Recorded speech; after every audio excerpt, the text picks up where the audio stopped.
avoiding confrontational negotiation. So there's a lot of there are a lot of careers, or there are a lot of people in certain businesses where confrontation is a big part of how they negotiate, how they sell. Threats are a big part of how they negotiate, how they sell. And you might be thinking, who threatens somebody to negotiate or sell? Well, lawyers, for example. But when it comes to being in business, you want to avoid confrontational negotiation. It doesn't help you. It doesn't move the deal forward. So if that's the case, then there's no need for you to focus on confrontational selling.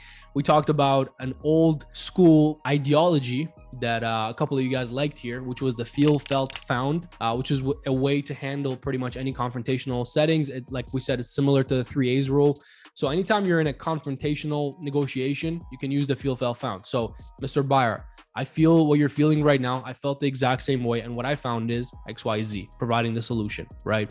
So that's a way to handle that. And the way we do that and the way I talk about it and what works better for me and what I've always taught is the 3A's rule: agree, acknowledge, and assume control. So you want to stay in agreement, have an agreeable attitude. You want to acknowledge them. So yes, Mr. Buyer, I understand this and this and that. I understand why you feel like this. If I were you, I'd feel the exact same way if I were in that position. Acknowledge their feelings, acknowledge what they're telling you, acknowledge their points, right? What they're actually saying. These prices and these figures for these terms don't work for me.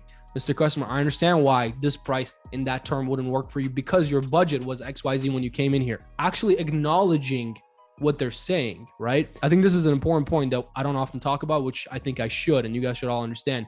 When I say acknowledge, it's not just I hear you, because then if you continue to go on with what you're saying, it almost feels like you're just, you're almost poking fun at them. You're almost neglecting them. Like, I hear you, but let's get it done anyways.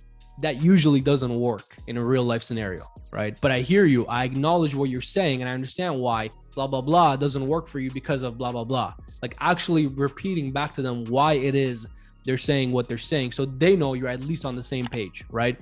And then the last A of the 3A's rule is assuming control. So you want to assume control again and resume the close, move them down the deal, move them down the process, and get to a close as well.